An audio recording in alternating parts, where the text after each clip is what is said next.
A billionaire wandered the streets on a cold December night, his mother's funeral notice crumpled beside him. Suddenly, at a stoplight, he froze. Just steps away on the snowy sidewalk, a thin blind boy stood barefoot on cardboard, singing the hymn Michael's mother used to hum, his trembling hands gripping a soaked sign, "Help my mother." The billionaire stepped out, cold slashing across his face, and dropped money into a dented can, never knowing that what happened next would change both of their lives forever. Before we continue, tell us what time it is and where you're watching from. Subscribe and hype, because tomorrow I've got something extra special for you. The cemetery gates closed behind Michael Preston with a hollow clang that echoed through the December air. Snow drifted in slow spirals, catching on the shoulders of his charcoal overcoat, melting against the lingering warmth from the funeral. He stood there a long moment, breath clouding the cold, staring at the fresh mound of earth crowned with white chrysanthemums, his mother's grave. 3 days old, the parking lot stretched empty before him, asphalt slick with thawing snow. His Mercedes sat alone under a street lamp, black paint gleaming wet. Still he didn't move toward it.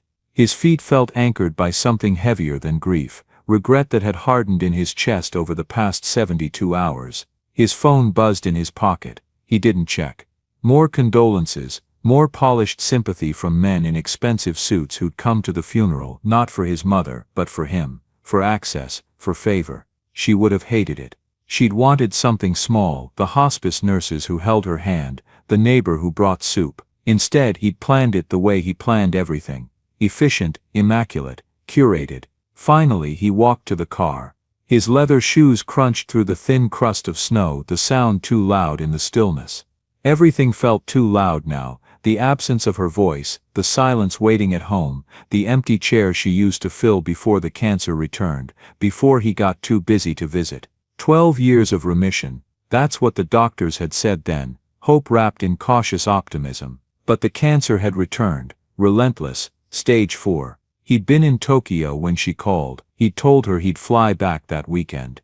The weekend became next week, and then came the hospice nurse's call. "If you want to say goodbye, come now." He'd made it, barely. She drifted in and out, machines breathing around her. In a brief lucid moment, she'd gripped his hand and whispered, "Promise me you'll find something worth living for, not just working for."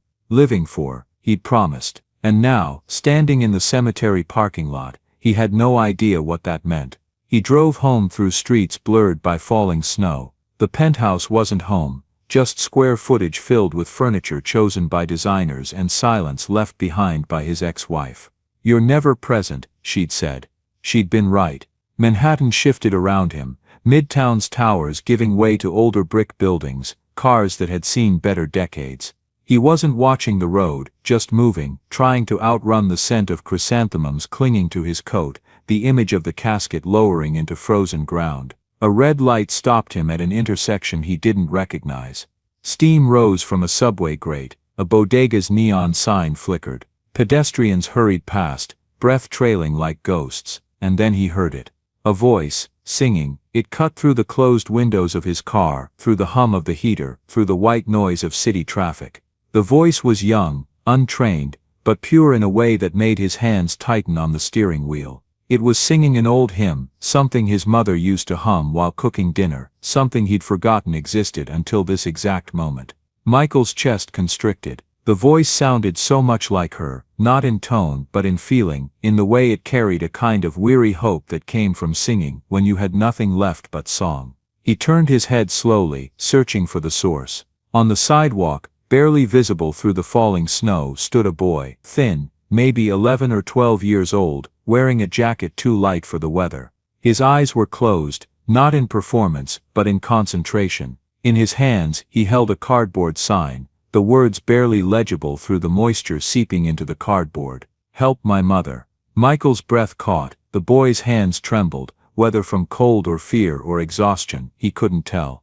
But the singing didn't waver. The child's voice rose and fell with a practiced resilience that spoke of too many nights spent on corners like this one, too many hours standing in the cold while the world rushed past. The light turned green. Behind him, a horn honked impatiently. Michael didn't move. He stared at the boy, at the way snow gathered on his dark hair, at the way his fingers gripped that sign like it was the only thing tethering him to hope. The horn honked again, longer this time, angrier. Michael barely heard it.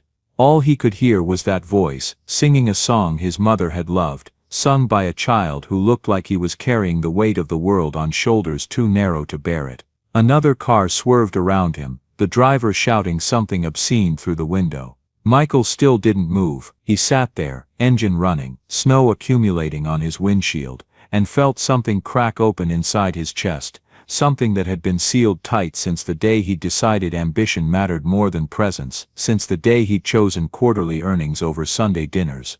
The boy finished the verse and opened his eyes. Not eyes exactly, Michael realized with a sharp intake of breath. The boy was blind, his gaze was unfocused, aimed at nothing and everything, seeing the world in ways Michael had forgotten existed. Before he fully understood what he was doing, Michael pulled the car to the curb, tires crunching against the snow-packed gutter. He cut the engine. The silence that followed felt immense, broken only by the muffled sounds of the city and the boy's voice starting another verse. Michael stepped out into the cold. Snowflakes struck his face, melting instantly against his skin. He stood there for a moment, expensive shoes soaking through on the wet sidewalk, and watched the boy sing. Up close he could see more, the threadbare cuffs of the jacket, the worn sneakers held together with duct tape, the way the boy's breath came quick and shallow, like he was fighting to stay upright.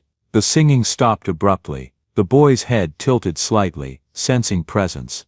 "Sir?" His voice was hesitant, cautious. Michael swallowed hard. His throat felt tight, words tangled somewhere between his heart and his mouth. "I heard you singing," he finally managed. The words sounded inadequate even as he spoke them. The boy's face shifted, a flicker of something, hope maybe, or wariness.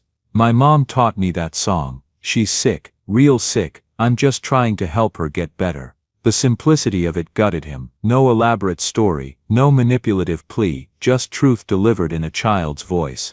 Michael felt his mother's presence then, stronger than he had since she died, as if she were standing beside him in the snow, watching to see what he would do. He reached into his coat pocket and pulled out his wallet. His hands, usually so steady in boardrooms and negotiations, trembled slightly as he opened it. He didn't count the bills, he just took them, all of them, and placed them in the boy's collection can.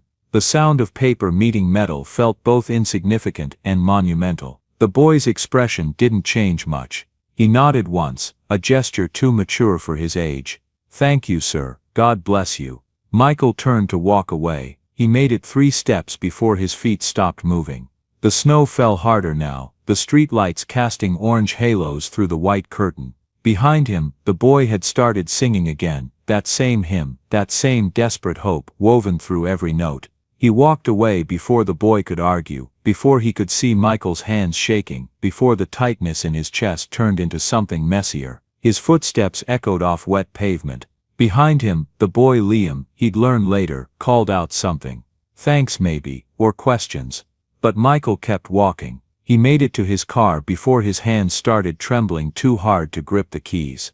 He sat in the driver's seat, forehead pressed against the steering wheel, breathing through his mouth to keep his composure. That boy's voice, that desperate, determined love for a dying mother, it was too familiar, too fresh, too much like the last 4 months of watching his own mother fade while he threw money at problems that money couldn't fix. Michael's phone buzzed again, his lawyer, the divorce settlement. He silenced it without looking. Tomorrow he'd have to go back to his office, sign papers, attend meetings. Tomorrow he'd have to be the version of himself who had everything under control, who made $1,000,000 decisions without flinching, who just buried his mother with the same composure he used to close business deals. But tonight, in this car that smelled like melting snow and chrysanthemums, Michael let himself sit with the truth he'd been avoiding. He'd failed to save his mother despite every resource at his disposal, failed to save his marriage despite 12 years of trying, failed to feel anything but this hollow ache that lived where his chest used to be. That boy on the corner, Liam, he didn't have resources, didn't have money or connections, or any of the things Michael had accumulated like armor. All he had was his voice, and his determination, and a dying mother he refused to give up on. Michael's fingers finally steadied enough to start the engine. As he pulled away from the curb, he checked the rearview mirror. Liam was still there, still clutching that collection can, his face tilted toward the sound of traffic like he was listening for something. Snow was starting to fall harder, coating the midtown streets in white. Michael drove home. The penthouse was dark, silent, exactly as he'd left it. His footsteps echoed through empty rooms. In the kitchen, a casserole dish from a neighbor sat on the counter, along with a card he hadn't opened. The living room still held the faint scent of his mother's perfume. She'd visited 2 weeks before she died, insisting she felt fine even as she needed to rest every few minutes. He poured scotch he didn't taste and stood at the window overlooking the city. The lights of Manhattan glittered through falling snow, beautiful and indifferent. His mother's last words cycled through his mind on repeat. "Promise me you'll find something worth living for." He'd nodded, agreed, held her hand until it went slack in his. And he still didn't understand what she'd meant. Michael's reflection in the window showed a man in an expensive suit with hollow eyes. Successful by every metric that mattered to the world he inhabited. Empty in ways the world never measured. Sleep didn't come that night. He lay in his too large bed, staring at the ceiling, hearing Liam's voice cutting through traffic noise, hearing his mother's labored breathing in that hospital room, hearing the silence that had filled his house since his ex-wife Karen left, taking with her any pretense that their marriage had been real. At 3 a.m, Michael gave up. He went to his study, turned on his laptop, and started researching. Pneumonia treatment costs, homeless services in New York, survival rates for untreated respiratory infections in children. The statistics were grim, the resources were inadequate.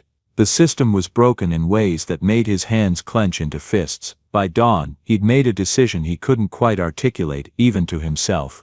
It wasn't logical, it wouldn't bring his mother back or save his marriage or fill the void in his chest. But it was something. And something was better than the nothing he'd been living with.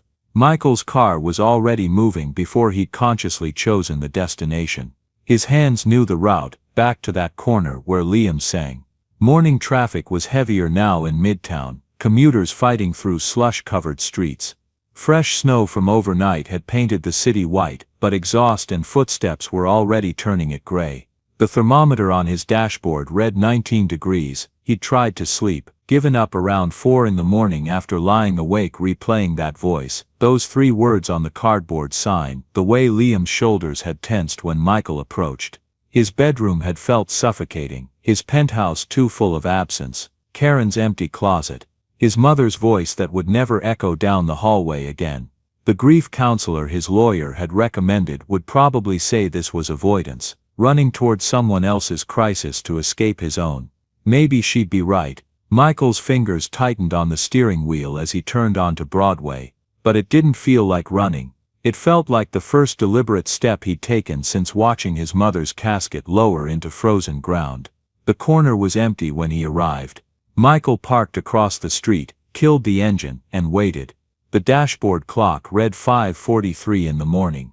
Too early. The kid probably slept somewhere nearby, would return when foot traffic picked up. Michael should leave, come back later, not sit here like some. Movement in the alley beside the building caught his eye. Liam emerged from the shadows. His gait was steady despite his blindness, each step measured and practiced. He wore the same layers as yesterday, plus a knit cap pulled low over his ears that already had snow collecting on it. His breath fogged thick in the bitter air.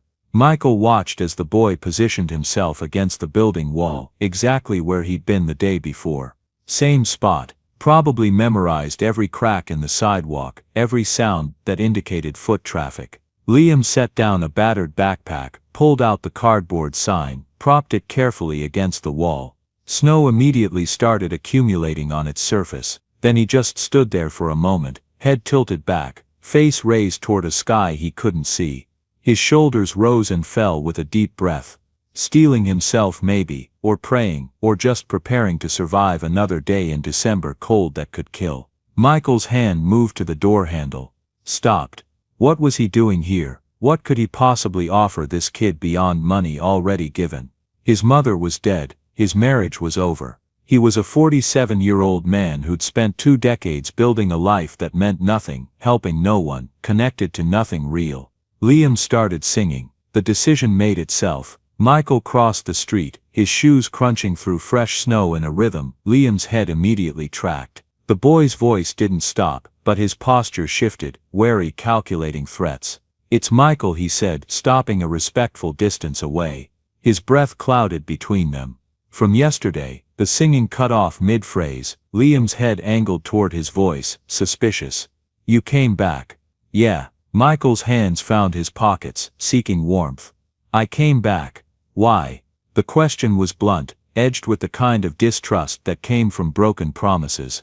Michael understood it. He'd stopped trusting people years ago, somewhere between his father's affair that destroyed his parents' marriage and Karen's careful distance that had killed his own. "I don't know," Michael said honestly. It was the truest thing he'd said in months. Liam's jaw worked, processing. Snow collected on his shoulders, in the folds of his thin jacket. He had to be freezing. "The money you gave, it's enough for a week of medicine, maybe 2 if we're careful." His fingers found the cardboard sign, gripping its edge. Snowflakes melted against his skin. "But that's not why you're here." "Smart kid." Michael's throat felt thick. "No." "So what do you want?" What did he want? Michael stared at this boy who'd somehow articulated the question that had been haunting him since his mother's death. What did he want? Not money. He had more than he could spend. Not success. His company was thriving, even as he'd checked out emotionally. Not his marriage back, that had been dead long before Karen's lawyer made it official. "I want to meet your mother," Michael heard himself say. Liam's expression shuddered immediately. "Why?" "Because." Michael's lungs felt too small, his breath fogged thicker in the cold. "Because my mother just died. And I couldn't save her, and maybe," his voice cracked. He swallowed hard, forced it steady. "Maybe I can help save yours." The words hung between them, raw and unpolished. Liam's hands clenched at his sides. For a long moment, neither spoke. Traffic sounds filled the space, distant sirens, a bus hissing through slush 3 blocks over, the endless white noise of Midtown waking up. "People don't help," Liam said finally. His voice was flat, matter of fact. "They promise things, they feel good about themselves for 5 minutes. Then they disappear." "I'm not disappearing. You don't know that." Liam's chin lifted, defiant despite his vulnerability. Snow caught in his eyelashes, melted against his 2 pale cheeks. "You don't know what you'll do tomorrow, or next week, or when helping stops feeling good and starts feeling like work." Michael absorbed the hit. The kid was right. He had no idea what he was promising, what he was even doing here. Yesterday he'd given money on impulse. Today he'd returned on instinct. Neither were plans, neither were commitments, but they were something, and something was more than the nothing he'd been living with. "You're right," Michael said. "I don't know what I'll do tomorrow. But I know what I'm doing right now." He took a step closer, watching Liam track the movement through sound. "Right now, I'm asking to meet your mother. To see if there's a way I can help. And if you say no, I'll leave and never bother you again." Liam's jaw clenched. His fingers found his white cane, gripping it tight enough that his knuckles showed white even in the dim morning light. The internal war played across his face, trust versus self-preservation, hope versus hard-earned caution. "She's not strong," Liam said quietly. "You have to be careful with her." Relief flooded Michael's chest, unexpected in its intensity. "I will be, and if you're lying, if this is some kind of sick curiosity thing, I'll." Liam's voice broke. He stopped, collected himself. "Just don't lie. Please." "I won't lie," Michael said. It felt like a vow, like the first true thing he'd said since standing at his mother's graveside, promising to honor her memory. Liam nodded once, sharp. "Okay." He bent to collect his backpack, movements practiced and efficient. Snow cascaded off the cardboard sign as he moved it. "She's close, 3 blocks. But he turned his clouded eyes in Michael's general direction. "Don't tell her about the money you gave, she'll feel guilty. She's already guilty enough." Michael understood that guilt, had felt it radiating off his mother in those final weeks, as if her dying was somehow an inconvenience she'd inflicted on him. As if love could ever be a burden, rather than the only thing that made any of this bearable. "I won't tell her," he promised. The alley behind Angelo's Italian kitchen smelled of rotting vegetables and stale grease. Dumpsters lined one wall, overflowing with trash bags that had split open in the cold, their contents spilling across the cracked asphalt. A broken heating vent rattled against the brick wall, producing more noise than warmth. Michael followed Liam through the narrow space, watching the boy navigate with practiced precision, his feet finding the path by memory and sound. They passed a loading dock, some discarded crates, a stack of flattened cardboard boxes that rustled in the wind. "Here," Liam said quietly, stopping near the base of a fire escape. "Mom, it's me. I brought someone to help." At first Michael saw nothing but shadows and debris. Then the pile of blankets against the wall moved, and he realized he was looking at a person. A woman, wrapped in layers of clothing that had seen better years, her body curled against the cold. Even from several feet away, he could hear the labored sound of her breathing, each inhale a rattling struggle. "Liam." The voice was weak, thread-thin. "Baby, who's with you?" "His name is Michael, Mom. He wants to help. He seems different." The woman tried to sit up, couldn't manage it, settled for turning her head. Her face emerged from the shadows, gaunt, hollow-cheeked, skin gray with illness and cold. But her eyes were alert, intelligent, filled with a mother's protective fear. "Who are you?" "Not hostile, just wary." "Careful." Michael moved closer slowly, keeping his movements non-threatening. "My name is Michael Preston. Your son was singing yesterday, and I stopped to listen. He told me you're sick. I'd like to help, if you'll let me." "We don't need charity." The words came out stronger than her physical state suggested, pride giving her voice power her body lacked. "It's not charity," Michael said quietly. "It's." He paused, searching for the right words. "My mother died 3 days ago, and I wasn't there for her when it mattered. Maybe I can't fix that, but maybe I can be here for you." The woman studied him, her gaze sharp despite her obvious pain. "Why would you help strangers?" "Because I can, and because someone should have already." He crouched down, bringing himself to her level. "What's your name?" "Evelyn." "Evelyn Carter." "Evelyn, when did you last see a doctor?" She laughed, a bitter sound that turned into a cough. The cough went on for nearly a minute, her whole body shaking with the force of it. When it finally stopped, there was blood on her lips. She wiped it away with a corner of her blanket, the gesture so practiced it broke Michael's heart. "Doctors cost money," she said when she could speak again. "Money we don't have. That's not your concern anymore. I have money, more than I know what to do with. Let me use it for something that matters." He pulled out his phone. "I'm calling an ambulance. They'll take you to Lenox Hill Hospital. I'll go with you. I'll make sure you get whatever treatment you need." "No." The word came out sharp, panicked. "No hospitals. They'll ask questions. They'll take Liam. I've heard the stories. Sick mother, blind child. They'll say I'm unfit. They'll put him in foster care." "Not if I have anything to say about it," Michael said firmly. "But Evelyn, you're coughing blood. You need medical attention now, or you're not going to survive much longer. And then what happens to Liam?" The logic hit home. He could see it in her face, the calculation, the terrible weighing of risks. Die here, and leave her son alone, or risk the hospital and possibly lose him to the system. "I'll protect him," Michael said. "I promise you, I won't let anyone take him away from you. But you need to let me help you first." Liam knelt beside his mother, taking her hand. "Mom, please, I'm scared. You're getting worse. This morning you couldn't even stand up." Something inside Evelyn cracked. Pride and fear softened under the weight of a child's voice. "Okay," she whispered.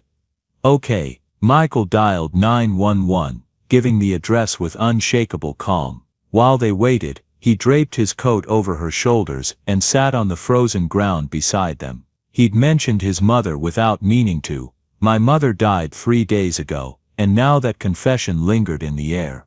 "Can I ask you something?" Evelyn murmured. "Of course." "You said your mother. What did she die from?" "Cancer. Lung cancer. She beat it once, 12 years ago. Experimental treatment, clinical trial. We thought she was cured, but it came back 6 months ago. Stage 4. There was nothing they could do the second time." Evelyn was quiet for a moment, Then what was her name? Catherine. Catherine Preston. Even in the dim light of the alley, Michael saw the shock register on Evelyn's face. Her hand flew to her mouth, and fresh tears spilled down her cheeks. Catherine Preston. Presbyterian Hospital, 12 years ago. She was in the clinical trial for that new immunotherapy drug. Michael's blood ran cold.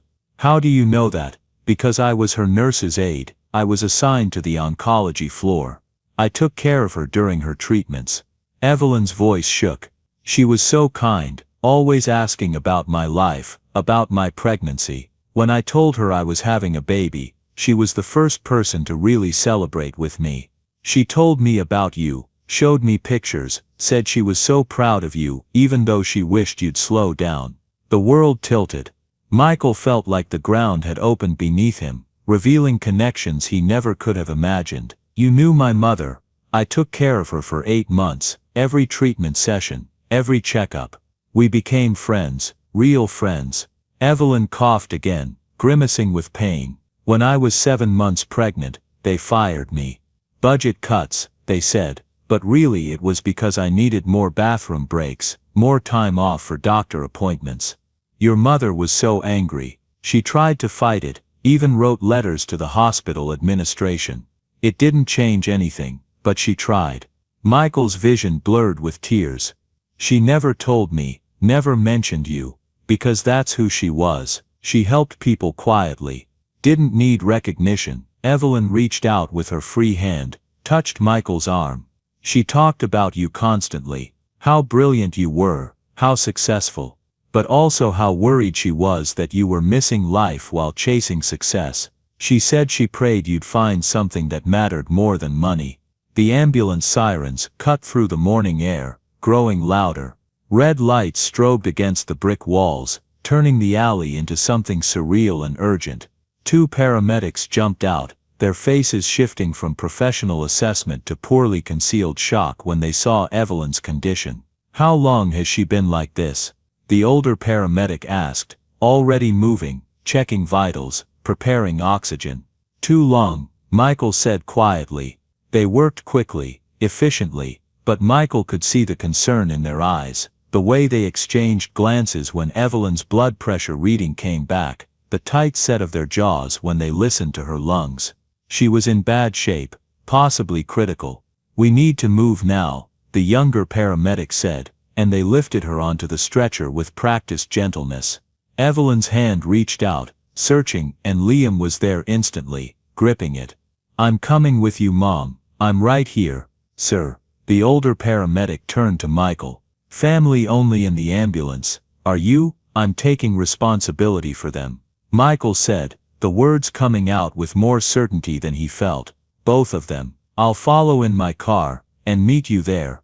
But as they started to load Evelyn into the back of the ambulance, she suddenly gripped the edge of the stretcher, her eyes finding Michael's. Wait, please, I need to tell you something.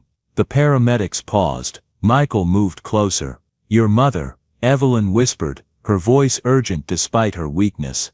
The last time I saw her, right before they fired me, she made me promise something. She said, Evelyn, no matter what happens, promise me you'll never give up on that baby. Every child deserves someone fighting for them. I kept that promise, even when we lost everything, even when I got sick, I kept fighting because she made me promise. Michael's throat closed, he couldn't speak, could only nod. And now you found us, Evelyn continued, tears streaming down her face. 12 years later, her son found us when we had nothing left. That's not coincidence. That's her. That's Catherine making sure I didn't break my promise alone. The ambulance doors closed, and suddenly Michael was standing in the alley, with Liam, the red lights fading as the vehicle pulled away, siren wailing into the snowy morning. The boy stood very still, his hand still outstretched in the direction his mother had disappeared. Mr. Preston, Liam's voice was small, uncertain. Is she going to die? Michael looked down at this child, who'd already learned to navigate a world that had shown him nothing but hardship, who'd learned to sing for coins, while his mother slowly succumbed to illness, who'd learned to ask the questions most adults couldn't bear to voice. He could have lied, could have offered empty reassurance, But something about Liam's unseeing eyes demanded honesty, even when honesty was brutal. "I don't know," Michael said quietly, "but we're going to fight for her, both of us, together. That's what my mother would want, that's what she'd expect from me." Liam nodded slowly, then reached out his hand. Michael took it, feeling the cold, small fingers grip his own. They walked back to where his Mercedes was still parked on the street, its engine long since cooled. As Michael helped Liam into the passenger seat and buckled him in, he caught his own reflection in the car window. He looked the same expensive coat, same tired eyes, same face he'd seen in the mirror yesterday morning. But something fundamental had shifted. He'd left his mother's grave feeling empty, hollowed out by grief and regret. Now driving through the snowy streets toward the hospital with a blind boy in his passenger seat, a boy whose mother, his own mother, had cared for 12 years ago, he felt something else entirely. Purpose. Terrifying, inconvenient, and absolutely undeniable. His mother had asked him to find something worth living for. Maybe, impossibly, he'd just found it. Lenox Hill Hospital at night was a cathedral of fluorescent light and antiseptic efficiency. Michael had been here before for charity galas in the atrium, for board meetings about capital campaigns and new wings bearing donors' names. But he'd never been here like this, disheveled and urgent, snow melting off his coat, holding the hand of a frightened child as they pushed through the emergency entrance. The waiting room assaulted them with sensory overload, bright lights, crying babies, the metallic taste of adrenaline and fear that seemed to permeate the very air. Michael approached the admissions desk, where a tired-looking woman with reading glasses perched on her nose looked up from her computer screen. "I called ahead," Michael said. "Evelyn Carter, the ambulance just brought her in. Critical respiratory distress." The woman typed something, squinted at the screen. "Are you immediate family?" Michael's jaw tightened. "I'm taking financial responsibility for her care. Whatever she needs, whatever it costs. Now where is she?" Something in his tone, or perhaps in the cut of his suit, made the woman's demeanor shift. "They've taken her straight to emergency assessment. Dr. Morrison is on call tonight. If you'll just have a seat, I need to speak with Dr. Morrison." "Now, sir, she's with a patient, then find me someone who can tell me what's happening." Michael's voice carried across the waiting room, not loud but commanding. He rarely used this voice anymore, the one that had built empires and closed billion-dollar deals. It felt both foreign and familiar on his tongue. A door opened and a woman in scrubs emerged, late 40s, auburn hair pulled back, lines of exhaustion etched around her eyes. "I'm Dr. Morrison. You're the one who came in with Evelyn Carter." "Yes, how is she?" The doctor gestured toward a quieter corner of the waiting room, away from prying ears. Michael guided Liam along, feeling the boy's grip tighten on his hand. "Mr. Preston. Michael Preston. This is her son Liam." "Doctor." Morrison's expression softened when she looked at Liam, something gentle touching her tired features. Then she turned back to Michael. "I need to be direct. She's in severe respiratory failure. Advanced pneumonia, bilateral. Her oxygen saturation is critically low and there's significant fluid buildup in her lungs. We've intubated her and started aggressive IV antibiotics and diuretics, but her system is severely compromised." "What's the prognosis?" Dr. Morrison hesitated, choosing her words carefully. "She's very sick, Mr. Preston. Even with aggressive treatment, the next 48 hours will be critical. We're doing everything we can, but I need you to understand, there's a real possibility she may not survive this." Michael felt Liam's hand begin to shake in his. The boy's face had gone pale, his jaw clenched with the effort of processing what he'd just heard. "What does she need?" Michael asked, his voice steadier than he felt. "What would give her the best chance?" Dr. Morrison studied him for a long moment. "The standard treatment protocol is what we've started: antibiotics, oxygen support, diuretics to clear the lungs. But there's an experimental approach that's shown promise in cases like hers. It's a combination therapy with a new anti-inflammatory agent that helps reduce lung tissue damage. The early trials have been encouraging. But," Michael could hear the unspoken caveat, "but it's expensive. Very expensive. We're talking about $70,000 to $90,000 just for the initial course. Most insurance won't cover experimental treatments, and even then there are no guarantees. She's very weak. Her body may not be able to handle the aggressive protocol. Cost isn't a concern, Michael said immediately. If it gives her a better chance, do it. Whatever she needs. The doctor's eyebrows rose slightly. You understand that even with the experimental treatment her survival isn't guaranteed. That we're talking about a marginal improvement in odds. I understand that without it, those odds get worse, so do it. I'll sign whatever you need.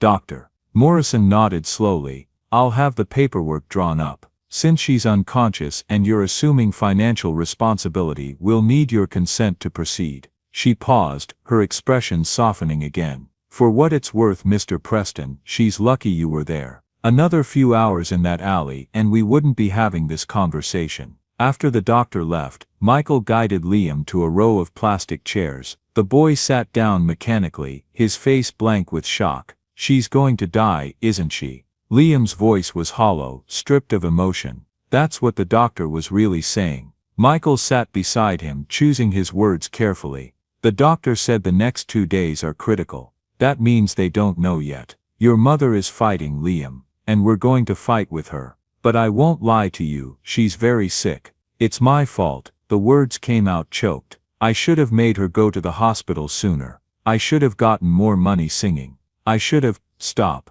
Michael turned to face him fully.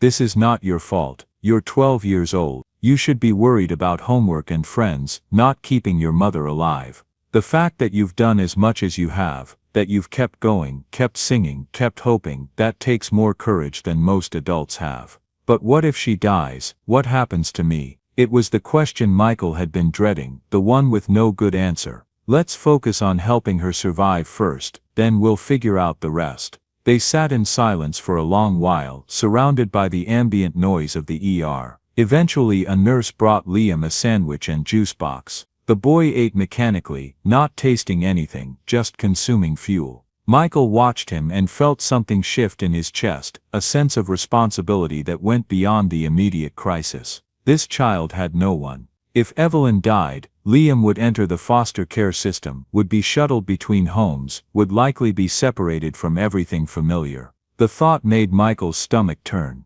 Around midnight, Dr. Morrison returned. Her face was drawn but not defeated. She's stable. Barely but stable. We've started the experimental protocol. Her vitals are holding steady, which is better than I expected. It's still too early to call it progress, but it's not worse. Can we see her? Michael asked. The doctor hesitated, then nodded. Briefly, she's sedated, unconscious. But sometimes having familiar voices nearby helps. She led them through a maze of corridors, through security doors that required badge access, into the hushed, machinery-filled world of the ICU. The lighting was dimmer here, the air somehow thicker. Monitors beeped in careful rhythm, marking the boundaries between life and death with electronic precision. Evelyn lay in a bed surrounded by equipment, tubes running from her arms, a ventilator breathing for her with mechanical regularity. She looked smaller somehow, diminished by illness and the clinical environment.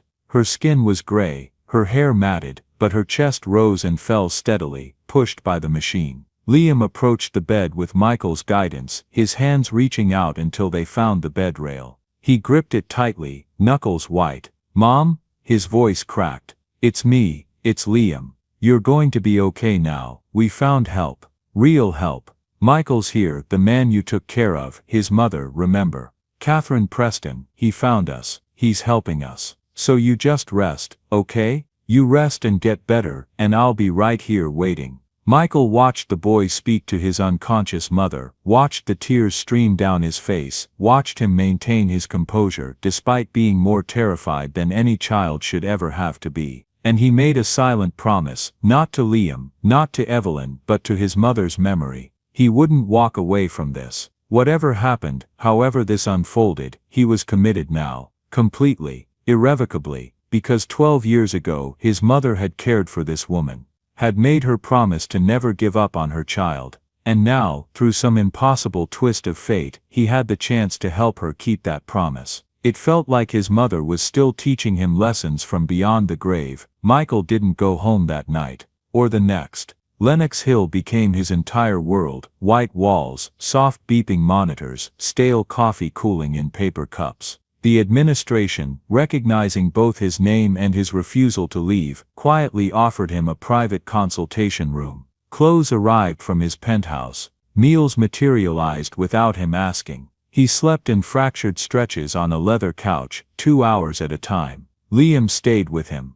There was nowhere else for the boy to go, and Michael would never have let him leave regardless. An odd rhythm formed between them. This blind child and this hollowed-out billionaire, bound together by circumstance and a woman fighting for her life down the hall. The first 48 hours were brutal. Evelyn's vitals swung violently, stabilizing 1 hour, crashing the next. Dr. Morrison warned them twice to prepare for the worst. But Evelyn held on. She fought with a stubborn, surprising strength. On the third day she finally stabilized. Not a brief plateau, but real improvement. Oxygen levels rising, fluid clearing, the experimental drug working. Michael sat in the consultation room staring at the update, feeling something he barely recognized, hope braided tightly with fear. A knock sounded. Mr. Preston. A woman in a navy blazer stepped in, tablet in hand. I'm Sarah Chen, Hospital Social Services. We need to talk about Liam. The conversation he'd been dreading. Come in, he said. She sat composed, sympathetic. What you've done for this family is extraordinary. Truly, but we must address Liam's welfare. Evelyn will need months of recovery. She won't be able to work. They have no housing. Liam hasn't been enrolled in school, hasn't had consistent medical care, and has been homeless for at least 6 months. By law, I must report this to Child Protective Services. Michael felt cold spread through him. And that leads to what? CPS will investigate. Given Evelyn's health and their circumstances, there's a strong possibility they'll recommend temporary foster care. No, Michael's voice was sharper than intended. That's not happening. Mr. Preston, I know you care. The system has failed him already. He kept himself and his mother alive, and now that someone's helping them, the solution is to separate them. It's about safety, she said gently. He's safest with his mother, and with me supporting them. Michael leaned forward. I can provide everything they need: housing, medical care, education, stability. Sarah hesitated, then asked, are you proposing to become Liam's legal guardian? Michael hadn't consciously formed the thought, but hearing it out loud made everything click into place. If that's what keeps him out of foster care, yes. Guardianship is a serious commitment, she warned. You're responsible for his education, his medical care, his daily needs. And if something happens to Evelyn, then I continue caring for him. I know what I'm committing to. She made notes on her tablet. The process requires interviews, background checks, home inspections. It usually takes months. But CPS will make an initial determination within 72 hours. Michael stood, pacing. Then we have 72 hours to build a case showing he belongs with his mother. I want the best family law attorney. I want full documentation prepared. Proof of stable housing, financial backing, educational support. Separation would harm him more than help. Mr. Preston, no, he said, turning back. File what you must, but when CPS reviews this case, they're going to see a child with a mother who loves him, resources lined up, and someone fighting for him. Not a case file in need of rescue. Sarah studied him. You've known them for 3 days. I've known them long enough to know they deserve more than the system has given them. Help me navigate it, or stay out of the way. For the first time she smiled faintly. I'll do what I can, but CPS will question your motives, your stability, your long-term commitment. They can question whatever they want. I have answers. After she left, Michael made call after call. His divorce attorney Patricia, a family law specialist, a private investigator to expedite clearance.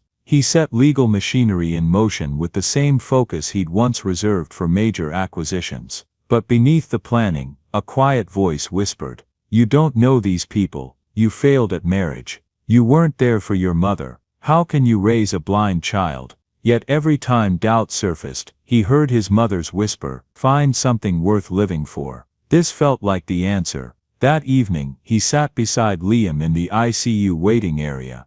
The boy had barely spoken all day. Emotion shuddered behind silence. Liam, Michael said gently, the hospital must report your situation to CPS. They're going to ask questions. The blood drained from Liam's face. "They're going to take me. I won't let that happen.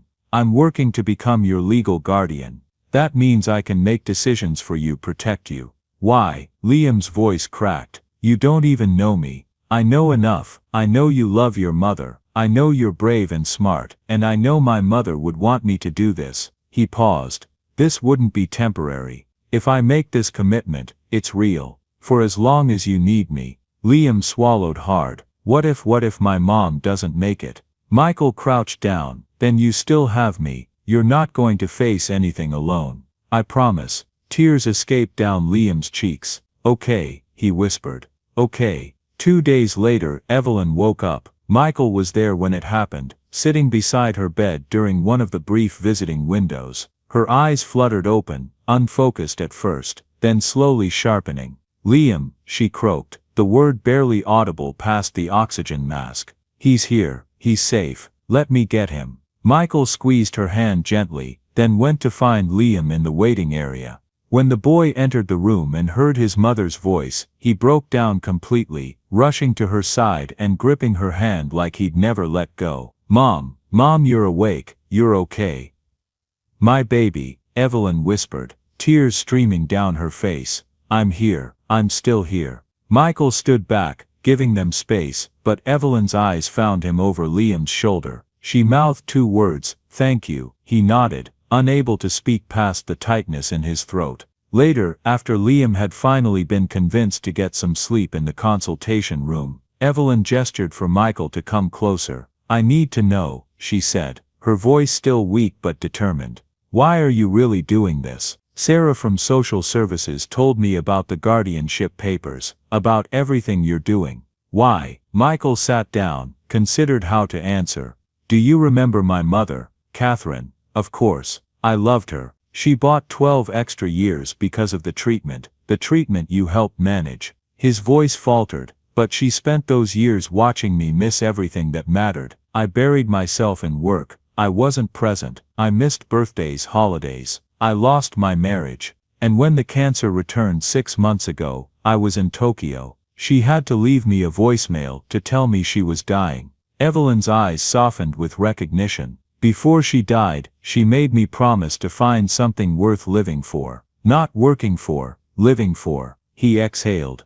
3 days after her funeral, I heard Liam singing the hymn she used to hum. "And then I found out you were the nurse who cared for her when I couldn't bother to show up." His voice went quiet. It felt like she was showing me exactly what she meant. Evelyn's tears fell faster now. "She would be proud of you." "I hope so, because I'm going to fight for you and Liam. Whatever it takes. CPS, lawyers, the whole system. I'm not backing down. You're not losing your son, and he's not losing you. Not if I have anything to say about it." "Michael," she said quietly, "if something happens to me, nothing's going to happen to you. You're going to recover. But if it does," she insisted, "promise me you'll take care of him. Really take care of him, not just financially, but be there, be present, be what he needs." "I promise," Michael said, and meant it with every fiber of his being. He had no idea, in that moment, that he'd be called on to keep that promise sooner than anyone expected.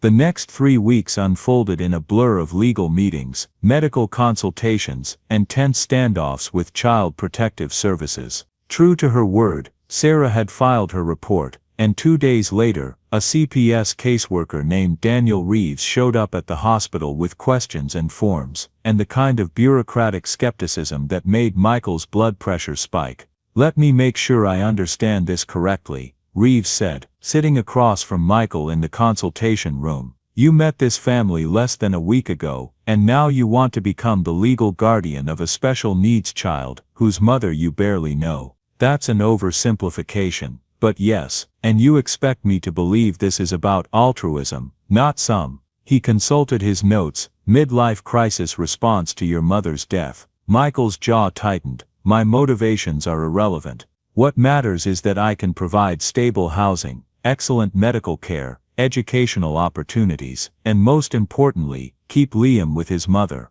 Can the foster system guarantee any of that? The foster system has trained professionals who specialize in caring for children with special needs. The foster system, Michael shot back, has a 70% failure rate for keeping siblings together, a 35% rate of placement instability, and documented cases of abuse that would make your hair curl. Don't lecture me about what's best for Liam when we both know foster care is a last resort, not a solution. Reeves's expression hardened. Mr. Preston, I understand you're wealthy and accustomed to getting your way, but this isn't a business deal. This is a child's life, and I have serious concerns about your ability to provide appropriate care given that you've never been a parent, you work 80-hour weeks according to your own employees, and you have no experience with blind children. Had no experience, Michael corrected. Past tense, I've spent every waking hour with Liam for the past week. I've learned more about his needs in 7 days than I learned about anything in the last year of my life. And as for working 80-hour weeks, that changes now. My priorities have changed. People say that a lot in the heat of the moment.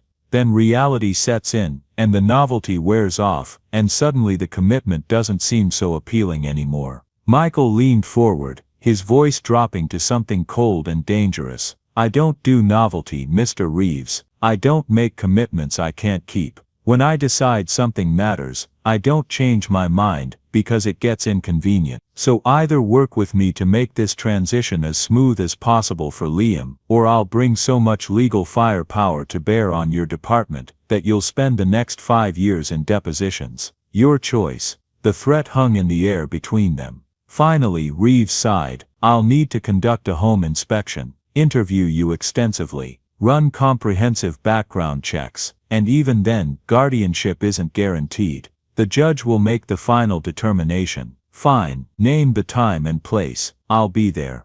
Over the next 2 weeks, Michael's life transformed in ways he never could have anticipated. His penthouse underwent a rapid renovation, 1 bedroom converted to accommodate Liam's needs, with tactile markers on all the doorways, talking clocks, a computer with screen reading software. He hired consultants who specialized in accessibility, made sure every potential hazard was addressed. He met with educators from the School for the Blind, toured facilities, asked endless questions about curriculum and support services. He read books about parenting blind children, watched videos, joined online support groups. He attacked the challenge the way he'd once attacked business problems, with complete focus and absolute determination. But there were moments when doubt crept in. Late at night, sitting alone in his study, while Liam slept in the hospital consultation room, Michael would wonder if he was insane. What did he know about raising a child,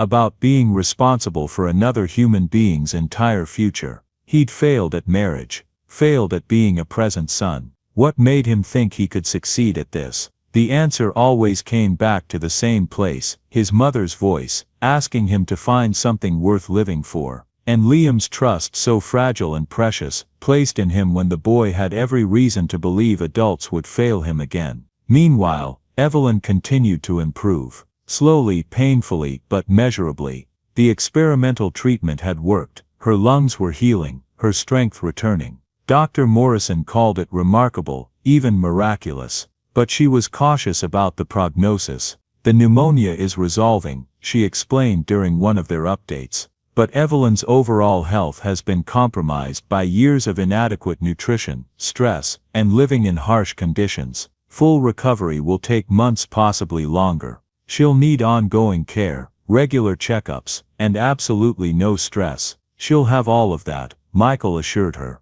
Whatever she needs. 3 weeks after Evelyn had woken up, Michael received the call he'd been waiting for. His lawyer, Patricia, sounded cautiously optimistic. The judge has agreed to an expedited hearing for temporary guardianship. That's Tuesday 10 a.m. If it goes well, you'll have legal authority to make decisions for Liam while we work on making the arrangement permanent.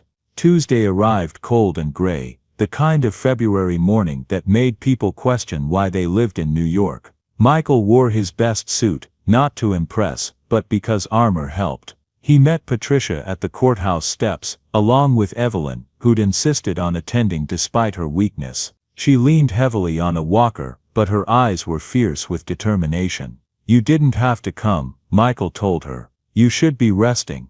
They're not deciding my son's future without me, she said firmly. The courtroom was smaller than Michael expected, less dramatic. Judge Rebecca Martinez presided, 50s, sharp-eyed, with the kind of no-nonsense expression that suggested she'd heard every story and believed none of them, until proven otherwise. Daniel Reeves presented his report, outlining the situation with clinical precision. Michael listened to his own life, reduced to bullet points and risk assessments, heard himself described as financially stable but emotionally unproven, and well-intentioned but inexperienced. Then it was Patricia's turn. She presented documentation of Michael's background checks, spotless. His financial statements, more than adequate. Letters of recommendation from business associates, from Dr. Morrison, even from Sarah Chen, who'd apparently been impressed by his commitment despite her initial skepticism. Finally, Judge Martinez looked directly at Michael. "Mr. Preston, why should I grant you guardianship of a child you've known for less than a month?" Michael stood, feeling the weight of the question. This was the moment everything hinged on, not his money, not his lawyers, but his own words, his own truth. "Your Honor, I can't claim to have all the answers. I've never been a parent. I don't know everything about raising a blind child. I'm going to make mistakes." He paused, choosing his words carefully. "But I know what it means to lose someone because you weren't present. I know what it feels like to realize too late that you missed what mattered. My mother died 4 weeks ago, and her last words to me were to find something worth living for." He glanced at Evelyn, then continued. 12 years ago, my mother was dying of cancer. Evelyn Carter was her nurse's aide. She cared for my mother during her treatment, became her friend, and my mother tried to help her when she was fired for being pregnant. They made each other promises. My mother made Evelyn promise never to give up on her child, and Evelyn kept that promise even when it meant living on the streets, even when it meant her own health failed. Michael's voice strengthened. 4 weeks ago, I heard Liam singing a hymn my mother loved. That's what led me to find them, to discover this connection I never knew existed. I don't believe in fate, Your Honor, but I believe in responsibility. I believe that when you're given the resources and opportunity to help someone, you have an obligation to do it. Not halfway, not temporarily, but completely. Judge Martinez listened without expression. "And if Miss Carter's health deteriorates again, if she's unable to care for Liam long term, then I'll continue to care for him, for as long as he needs me. That's not conditional. It's not dependent on his mother's health or my convenience. I'm committed to this family now, fully and permanently. You understand that Liam has special needs that require specific expertise. I've been learning. I have resources, access to the best educators and specialists, but more than that, I'm willing to be present, to be there every day, not outsourcing his care but actually participating in it. I'm restructuring my entire life around this commitment." The judge made some notes, then turned to Evelyn. "Miss Carter, you've been quiet. What's your position on this arrangement?" Evelyn stood slowly, leaning on her walker. "Your Honor, I've spent the last 12 years fighting to keep my son safe, fed and loved under impossible circumstances. I've failed him in a lot of ways. We've been homeless. I couldn't afford medicine. I couldn't give him the education he deserves. But I never stopped fighting." Her voice grew stronger. "Michael Preston came into our lives like an answer to a prayer I stopped believing would be answered. He's not trying to replace me or take Liam away. He's trying to help me keep the promise I made to his mother all those years ago. And if something happens to me, if my health fails again, I need to know Liam won't end up alone in the system. I need to know he'll have someone who sees him as a person, not a case file. Michael has proven he's that person." Judge Martinez reviewed her notes for what felt like an eternity. Finally she looked up. "I'm granting temporary guardianship to Michael Preston for a period of 6 months, with the following conditions: regular check-ins with Child Protective Services, enrollment of Liam in an appropriate educational program, continued medical care for both Liam and Carter, and mandatory parenting classes for Mr. Preston focusing on special needs children." She fixed Michael with a stern look. "This is a trial period, Mr. Preston. I'm trusting you to follow through on these commitments. If at any point I believe this arrangement is not in Liam's best interest, I will revoke this order without hesitation. Do you understand?" "Yes, Your Honor." "Thank you, Don't thank me by proving you meant what you said. Walking out of the courthouse, Michael felt like he could finally breathe. Evelyn gripped his arm, tears streaming down her face. Thank you, she whispered. Thank you for giving us a chance. Thank you for trusting me with it, Michael replied. They went directly from the courthouse to the hospital, where Liam was waiting with a volunteer. When Michael told him about the guardianship, the boy's face lit up in a way that made everything, the stress, the legal battles, the life upheaval, completely worth it. Does this mean I don't have to leave, Mom? Liam asked. This means we're family now, Michael said. All three of us, and family stays together. Evelyn was discharged from the hospital 3 weeks later, weak but stable. The pneumonia had cleared, her lungs were healing, but she still needed rest and careful monitoring. Michael had prepared everything, meticulously. He sent a car to pick them up. Nothing ostentatious, just comfortable and warm. He met them at the building entrance himself, watching as Evelyn slowly exited the vehicle, leaning on a walker. She looked better than she had in the alley. Color in her cheeks, strength in her movements, but still fragile, still recovering. Liam bounded out behind her, all nervous energy and barely contained excitement. Are we really going to live here, in your home? Our home, Michael corrected gently. This is your home now. The elevator ride was quiet. Michael watched Evelyn's reflection in the mirrored walls, saw the tension in her shoulders, the way her hands gripped the walker. She was terrified, he realized, not of him exactly, but of this moment, of stepping into a world so far removed from the one she'd been surviving in. When the elevator opened directly into the penthouse, Evelyn gasped softly. Michael tried to see the space through her eyes, the gleaming hardwood floors, the floor-to-ceiling windows overlooking Manhattan, the modern furniture and art. It was beautiful, he supposed, but it had never felt like home, until now. Liam's room is this way, Michael said, guiding them down the hallway. I had some modifications made, but we can change anything you want. He opened the door to what had been a guest room. In the past 3 weeks it had been transformed. The bed was positioned where morning sun would warm it. Tactile markers lined the doorways and furniture.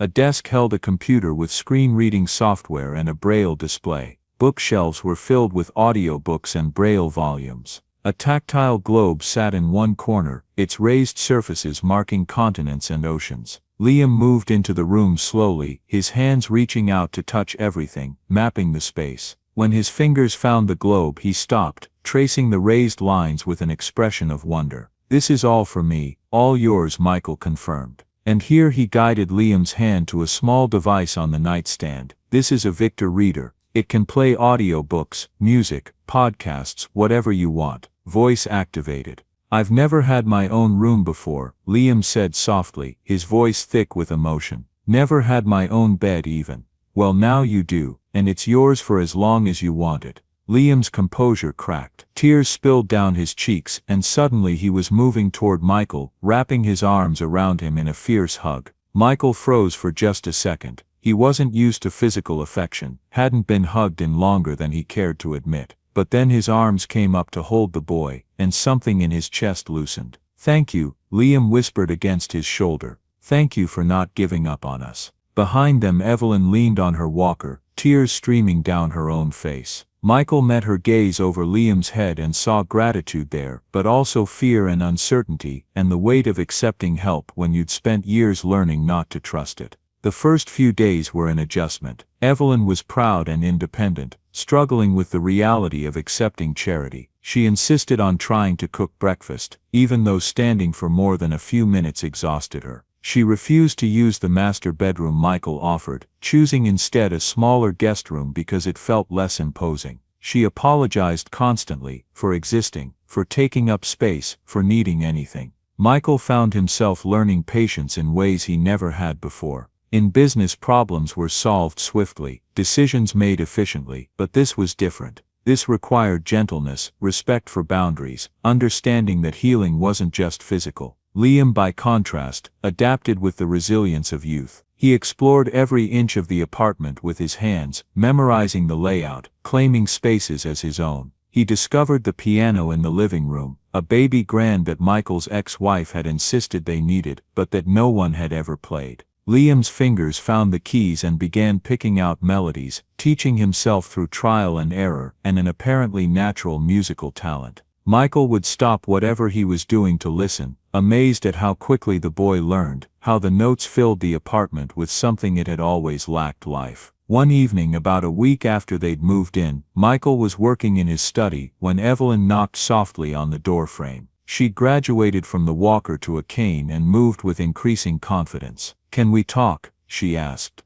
Of course, Michael gestured to a chair. She sat down slowly and for a moment just looked at him, assessing, measuring, trying to understand who this man really was beneath the wealth and the rescue. "I need to tell you something," she said finally. "About your mother, about what she meant to me back then." Michael set aside his laptop, giving her his full attention. "When I was working at Presbyterian, I was barely keeping my head above water. 26 years old, single, pregnant, terrified. The father had left the moment he found out about the baby's eyes, about the blindness. Said he couldn't handle a defective kid." The bitterness in her voice was old but still sharp. Michael winced at the word defective. "I was crying in the break room one day, trying to figure out how I was going to afford prenatal care and rent and everything else. Your mother came in. She didn't know me well, I was just one of the aides on her floor, but she sat down and asked what was wrong." Evelyn's voice softened with memory. "I told her everything. About the pregnancy, about the father leaving, about how terrified I was of having a blind baby and not knowing how to care for him." She paused, wiping tears from her cheeks. "Your mother held my hand and told me I was stronger than I knew. She said motherhood would be the hardest thing I'd ever do, but also the most important. She told me stories about raising you, about the sleepless nights and the worry and the joy. She made it seem possible. When the hospital fired me at 7 months pregnant, supposedly for budget cuts but really because I needed accommodations, your mother was furious. She called the HR department, wrote letters to the administration, even threatened to pull her participation from the clinical trial if they didn't reconsider." Evelyn smiled through her tears. "It didn't work. They still fired me. But she tried. She cared enough to fight for me when no one else did. The last time I saw her," Evelyn continued, her voice breaking right before I left the hospital, "she made me promise something. She said, 'Evelyn, no matter what happens, promise me you'll never give up on that baby. Every child deserves someone fighting for them. Promise me you'll fight.' And I did.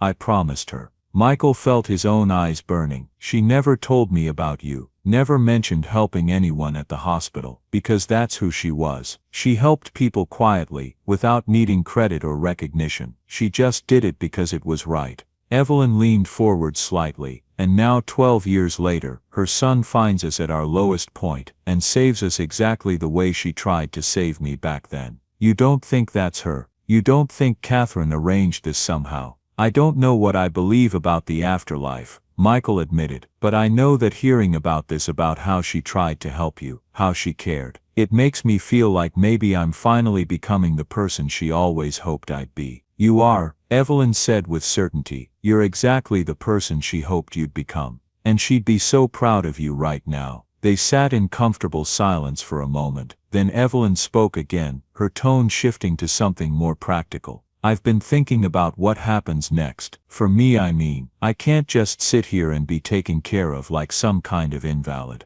I need purpose, I need to feel useful." "Evelyn, you're still recovering. You need to focus on getting stronger." "I am getting stronger. Dr. Morrison says I'm ahead of schedule on all my benchmarks. But recovery doesn't mean useless." She straightened in her chair. "I was a good nurse's aide. I know how to care for people, how to run a household, how to cook and clean and manage things. Let me do that here. Let me contribute." Michael understood what she was asking, not for a job exactly, but for dignity, for a way to feel like she was earning her place rather than accepting endless charity. "If it helps you feel more settled," he said carefully, "then yes. But on one condition." "What?" "You stop apologizing for existing. You're not a guest here, and you're not an employee. You're family, and family contributes because they want to, not because they owe something. Can you agree to that?" Evelyn's eyes filled with fresh tears, but she smiled. "I can try. That's all I ask." Over the following weeks, a new normal began to take shape.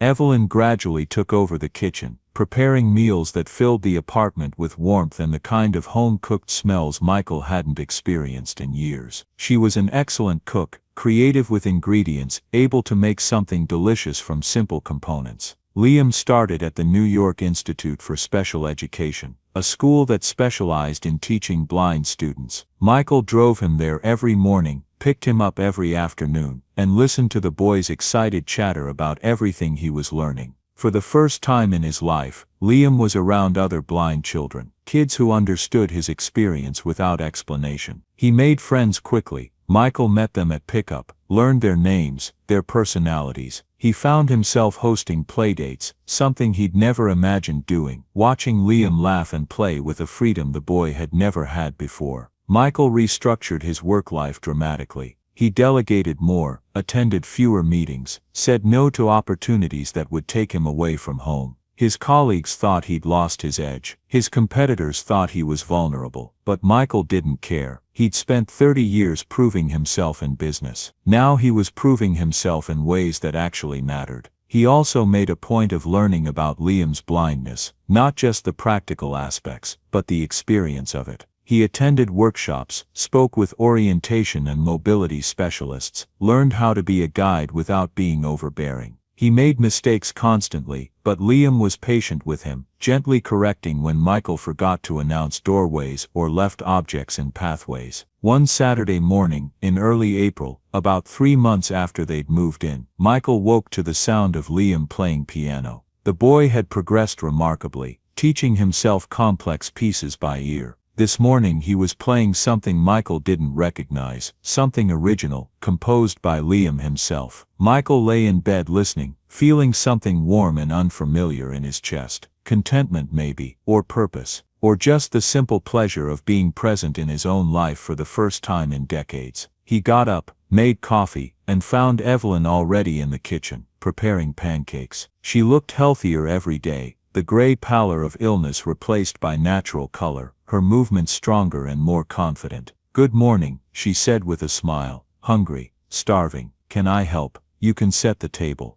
They worked in comfortable silence, and Michael marveled at how ordinary this felt, how normal and domestic and completely unlike anything he'd experienced before. His marriage had never been like this. There had been staff to prepare meals, schedules that rarely aligned, separate lives lived in the same space. This was different. This was a family, imperfect and improvised, but real. When Liam finished playing and joined them for breakfast, Michael made an announcement. "I've been thinking," he said, "about summer plans. Liam, your school ends in early June. I thought maybe we could rent a house somewhere, Cape Cod maybe, or the Hamptons. Somewhere you can hear the ocean, spend time outside, just relax." Liam's face lit up. "I've never been to the ocean. Never. We never went anywhere. Mom had to work and we couldn't afford vacations." Michael felt that familiar twist in his chest, grief for everything this child had missed, anger at a system that had allowed it to happen. "Well, we're going this summer, all 3 of us. We'll find a house right on the beach, spend 2 weeks just being together. Can I learn to swim?" Liam asked eagerly. "You can learn whatever you want." Evelyn watched this exchange with shining eyes. Later, after Liam had gone to practice piano again, she touched Michael's arm. "You're changing his whole world," she said softly. "You're giving him possibilities he never dreamed of. I'm trying to give him what every child should have: security, opportunity, someone who shows up. That shouldn't be extraordinary, but somehow it is." "It's more than that though," Evelyn said. "You're showing him what a good man looks like, what it means to keep your word, to be present, to care about someone besides yourself. Those are lessons he'll carry forever." Michael swallowed hard. "I'm still figuring this out. I make mistakes every day, we all do. But you keep trying, that's what matters." That afternoon, Michael's phone rang. Dr. Morrison. He answered immediately, his heart rate spiking the way it always did when doctors called. "Mr. Preston, I have Evelyn's latest test results. Can you come by the office this week? There's something we need to discuss." "Is something wrong?" A pause just long enough to send ice through his veins. "I'd prefer to discuss this in person, with both of you, if possible. We'll be there tomorrow." He hung up, staring at the phone, dread settling in his stomach like lead. Evelyn appeared in the doorway, reading his expression. "What is it?" "Dr. Morrison wants to see us. About your test results." The color drained from Evelyn's face. "I've been feeling more tired lately, and sometimes my chest hurts, but I thought it was just We don't know anything yet, Michael said firmly, though fear clawed at his throat. Let's not assume the worst until we talk to her. But they both knew. After years of living on the edge of disaster, after experiencing medical crises and near-death moments, they'd both developed an instinct for when something was truly wrong. And that instinct was screaming now. Dr. Morrison's office was warm and professional, decorated with abstract art and diplomas from prestigious medical schools. She greeted them with the kind of careful compassion that confirmed Michael's worst fears before she even spoke. "Thank you for coming in," she said, gesturing for them to sit. "I wanted to discuss Evelyn's scan results in person." Evelyn gripped Michael's hand tightly. He could feel her trembling.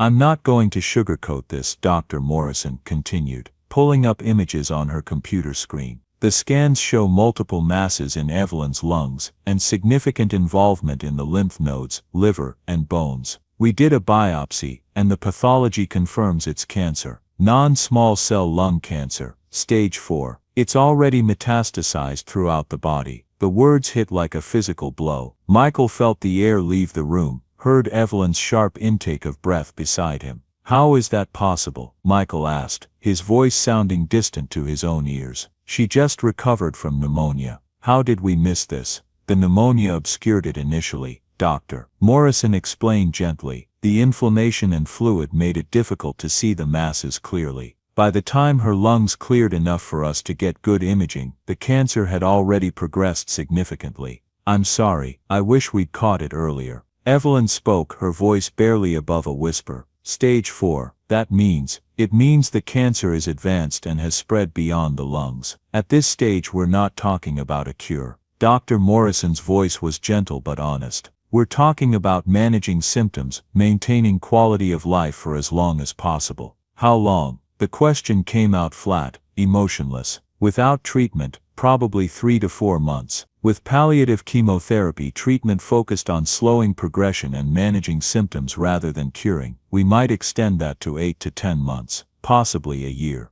But I need to be clear about what that treatment entails, and what we can realistically achieve." Michael felt numb, disconnected from his body. "What are the options?" "We have several approaches. We can try a gentler chemotherapy regimen, not the aggressive protocol we'd use for earlier stage cancer, but something to slow the growth and reduce symptoms like pain and breathing difficulty. There's also an immunotherapy drug similar to what your mother received 12 years ago, though it's less effective in stage 4 cases. And there are clinical trials, though eligibility can be limited." She paused, her expression softening. "But Evelyn, I want to be very honest with you. Whatever we do, the goal isn't to beat this. The goal is to give you more good time with your son. More time feeling like yourself, rather than feeling sick. Some patients choose aggressive treatment and gain a few extra months, but spend that time exhausted and nauseated. Others choose minimal intervention and have less time overall, but better quality during those months." Evelyn was silent, staring at the scan images on the screen. Michael could see the tumors, bright spots scattered throughout her lungs, clusters in her liver, shadows in her bones. It looked like stars in a terrible constellation. "I need to think about it," Evelyn said finally. "Of course, but Evelyn, we don't have a lot of time. The cancer is aggressive. If you want to try treatment, we should start within the next week or 2. They left the doctor's office in stunned silence. Michael drove them home, his hands gripping the steering wheel too tightly, his mind unable to process what he'd just heard. 3 months ago, he'd saved Evelyn's life. Now he was watching her die anyway, just from something different. When they reached the apartment, Liam was at school. They had a few hours before he came home. A few hours to sit with this news, before they had to explain it to a 12-year-old boy who'd already lost too much. Evelyn walked to the window, stared out at the city spread below them. Michael stood beside her, not touching, just present.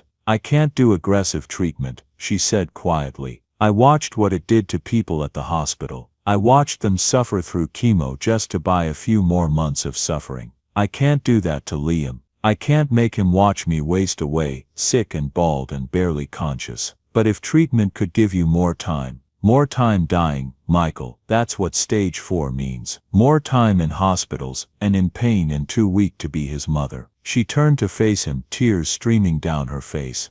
"I want whatever time I have left to be good time." Real time, time where I can still hug him and cook his favorite meals and hear him play piano. Not time spent vomiting, or sleeping or wishing I was dead already. Michael felt his own tears fall. I can't lose you, not after everything. Not when we just found each other. You're not losing me. I'm still here. I'm still going to be here for as long as my body lets me. She reached out, took his hand. But I need you to understand something. This isn't your fault. You didn't fail. You saved my life 3 months ago. You gave me 3 months I wouldn't have had. 3 months of happiness I never thought I'd experience. That matters, Michael. That's not failure. It feels like failure, I know, but it's not. She squeezed his hand. I need you to be strong now, not for me, but for Liam. When I'm gone, he's going to need you more than ever. Can you do that? Can you be what he needs? I promise, Michael said, his voice breaking. I'll take care of him, for as long as he needs me. Not just take care of him, love him, be his father, give him the life he deserves. Her voice grew urgent. Promise me you'll let him be happy. Don't let my death define him. Don't let him spend his whole life grieving for what he lost instead of celebrating what he has. I promise. They stood together at the window for a long time, holding hands, watching the city breathe below them. And Michael felt the impossible weight of what was coming, the loss, the grief, the responsibility of raising a child alone. But beneath that weight he also felt something else, gratitude. Gratitude for these 3 months they'd had. Gratitude for the chance to know Evelyn, to help her, to be part of her family. Gratitude that his mother had led him to that street corner on that snowy night. It wasn't enough time. It would never be enough time. But it was something, and after a lifetime of nothing mattering, something felt precious beyond measure. When Liam came home that afternoon, they sat him down and told him. He took it quietly. At first, processing the information with that eerie maturity that came from surviving too much too young. How long? He asked. Maybe 6 to 8 months, Evelyn said gently. Maybe less. We don't know exactly. Are you going to do treatment? I'm going to do something to manage pain and keep me comfortable. But I'm not going to do the kind of treatment that makes you really sick. I want to spend the time I have left actually living, not fighting. Liam was quiet for a long moment. Then can I still go to school? The question surprised Michael. Of course, why wouldn't you? Because last time, Mom was really sick. I had to take care of her. I had to be there all the time. Evelyn's face crumpled. Oh baby, no. You're not taking care of me this time. You're going to school. You're going to be with your friends. You're going to be a kid. Michael and I will handle the grown-up stuff. Your job is just to be 12. But what if you die while I'm at school? What if I'm not there? Michael knelt down in front of Liam's chair, took both the boy's hands in his. Then you'll know that your last conversation with your mom was probably something normal and good. Maybe you told her about a test you aced, or a song you learned. That's better than spending every minute, terrified, watching her get sicker. She wants you to have a normal life for as long as possible. Can you do that for her? Liam nodded slowly, tears streaming down his face. Then he moved from his chair to the couch where his mother sat, curling up beside her the way he probably had when he was much younger. Evelyn wrapped her arms around him, and they sat like that for a long time, just holding each other. Michael watched them and felt his heart break in ways he didn't know were possible.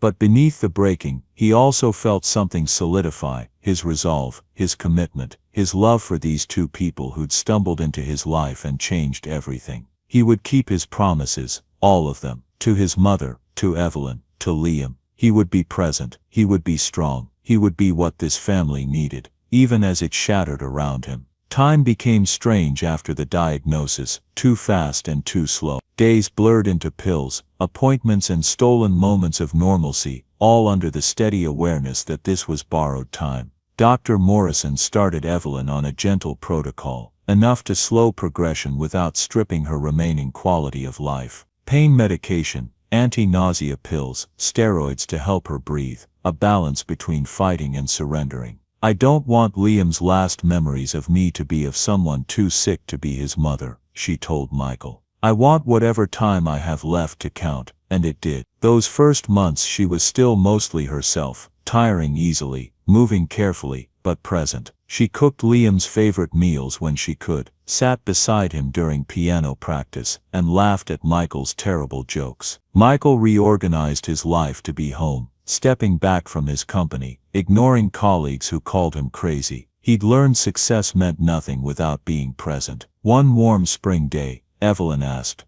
"I want to visit your mother's grave. I need to thank her." So on a quiet Sunday, Michael drove them, Evelyn in a wheelchair, Liam walking with his cane. Catherine Preston's headstone was simple fresh flowers in the vase. "Describe it to me," Liam asked. Michael knelt and told him every detail. Evelyn touched the stone. "Hello, old friend. It's been a long time." She sat in silence, then whispered, "I kept my promise. I never gave up on your baby, and then you sent your son to find us. If you can hear me, thank you for caring about me, for raising a man who keeps promises."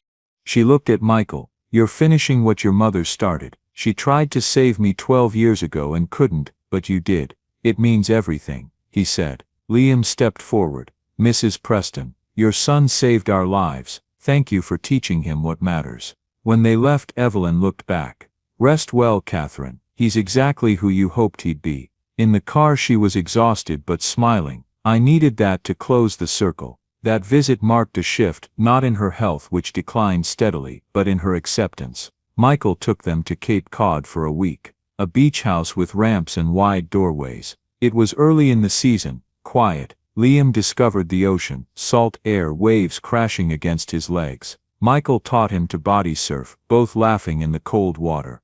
Evelyn watched from the shore wrapped in blankets, smiling through tears, joy and grief tangled together. "I never gave him this," she told Michael. "Normal kid things. I was so focused on survival, I forgot about living. You gave him everything that mattered," he said. "Love, safety, strength." They hired a photographer to capture real moments, Liam and Evelyn building a sandcastle by feel, Michael carrying her across the sand, the three of them sitting together at sunset. "For later," she said, "so he can remember us happy." Back in Manhattan, they celebrated Liam's 13th birthday. Evelyn sat on the couch, glowing as she watched him laugh with friends. "This is what I wanted for him," she told Michael. Joy, but as summer deepened, her decline accelerated. The cancer pushed forward despite treatment. Her pain increased, the stronger meds made her drowsy. Hospice care began. Nurses came twice a day, gentle and professional. Michael learned intimate caregiving, how to ease her breathing, coax her to eat, sit through nights when pain kept her awake.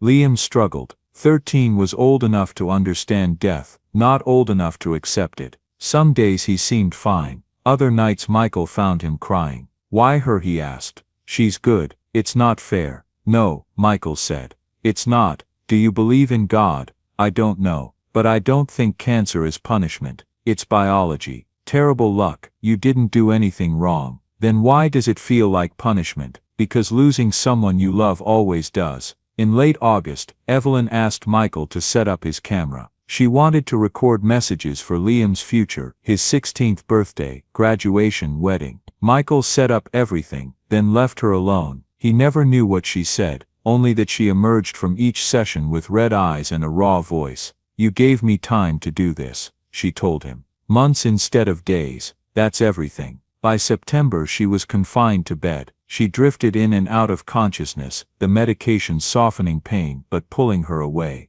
Dr. Morrison warned gently, "A few weeks, maybe less." Michael moved a cot into her room. Liam came in every morning and afternoon, telling her about school even when he wasn't sure she heard. One afternoon he told her, "I got an A on my composition. I wrote it for you. It's called Promise, Kept. Play it for me," she whispered. Michael lifted her into the wheelchair. They were shocked by how light she'd become, and brought her to the piano. Liam played a piece full of sorrow and hope. Evelyn listened, crying silently, memorizing him. When he finished she clapped weakly. Beautiful, so proud. It was the last time she left her bed. 2 weeks later, on a Tuesday evening in early October, her breathing changed. Michael called the hospice nurse, then brought Liam. "Is it time?" he asked.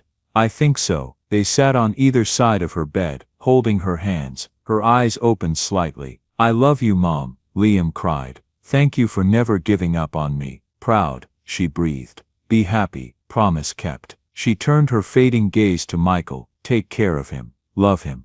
I promise, he whispered. She smiled faintly. Peace softened her features. Then with a final exhale, Evelyn Carter let go. Silence filled the room until Liam's sobs shattered it. Michael held him tightly as they cried together. The nurse confirmed what they already knew, made calls and left them alone. They stayed beside her body for a long time, unable to leave. What do we do now? Liam finally asked. We keep going, Michael said. We honor her. We love each other. We keep our promises. I don't know how to do this without her. Neither do I, but we'll figure it out together. And in that dim room, still smelling faintly of Evelyn's perfume, Michael understood his mother's final wish hadn't been about finding something worth living for, but someone. He'd found them. One who'd left too soon, and one who needed him still. Evelyn was gone, but the family they built, the promises they kept, the love that remained, those endured. Those were worth everything. 5 years later, Michael stood backstage at Carnegie Hall, straightening his tie for the third time. His hands shook, not from nerves but from pride, so fierce it bordered on pain. You'll wear out that tie, Patricia Rothstein murmured beside him. Lawyer, friend, witness to every step of the guardianship, the adoption, and the endless midnight calls where Michael questioned every parenting decision. I can't believe this is happening, he said. Believe it. Your son is performing at Carnegie Hall at 18. Be proud.